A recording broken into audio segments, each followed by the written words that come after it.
The Salem Witch Trials 1692 True Horror Story. The Salem witch trials of 1692 are one of the most infamous and tragic events in American history, marked by mass hysteria, false accusations, and the execution of innocent people. The events unfolded in the Puritan village of Salem, Massachusetts, and continue to serve as a cautionary tale about the dangers of fear, superstition, and a lack of due process. The Salem witch trials began in the winter of 1691 to 1692, when a group of young girls in Salem village, including Betty Paris and Abigail Williams, started exhibiting strange behaviors. They claimed to be possessed, convulsing and screaming in agony. These symptoms were mysterious and frightening, leading the local community to believe they were caused by witchcraft.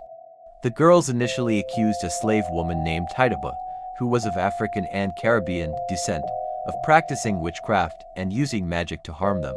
The growing fear of witchcraft. As rumors of witchcraft spread, the fear of witches grew within the Puritan community. The people of Salem were deeply religious, and Puritans believed that the devil could possess individuals and that witches were agents of Satan. The notion that Satan was working in the village was terrifying, especially in a time when any sign of deviation from religious orthodoxy was seen as a threat to the soul. The hysteria intensified when more young women and girls in Salem began accusing other local women of witchcraft. The role of authority figures.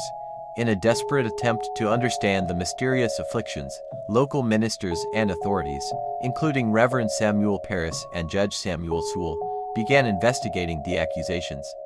The trials were characterized by a lack of physical evidence, relying mostly on confessions, spectral evidence, testimony about dreams or visions of witches, and the word of the afflicted girls.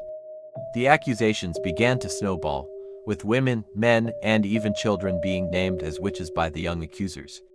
The accused were often put under intense pressure to confess, with many doing so under threat of execution. The escalating trials and executions. As the trials progressed, the accusations became more absurd, and many innocent people were dragged into the chaos. People were accused based on personal grudges, misunderstandings, or the desire to gain favor or land. The trials reached their peak in 1692, when a wave of mass hysteria led to the arrests of hundreds of people. The court, led by Judge Danforth, convicted many of witchcraft with little regard for justice. Those who confessed were spared, but those who denied the accusations were often sentenced to death. On June 10, 1692, the first executions took place, and the hangings of the accused witches became public spectacles. The end of the trials. As the trials continued, some prominent figures began to question the legitimacy of the proceedings. Reverend Increase Mather, a prominent clergyman, publicly criticized the use of spectral evidence, which he felt was unreliable. In October 1692, Governor William Phips intervened, halting the trials and later disbanding the court. By then, 20 people had been executed, and many others had been imprisoned or ruined by the false accusations. The Salem witch trials were finally brought to an end, but the damage to the community was irreparable. The aftermath. In the years that followed, those involved in the trials, including judges and accusers, began to express regret for their roles in the tragedy. Many of the survivors were left traumatized, and the families of the executed sought justice. In 1702, the trials were declared unlawful by the Massachusetts General Court, and in 1711, the families of the executed were compensated with reparations. However, the scars left by the Salem witch trials lingered for generations, serving as a somber reminder of the dangers of mass hysteria and the importance of safeguarding justice and due process. The Salem witch trials remain a haunting chapter in American history, illustrating the destructive power of fear and superstition.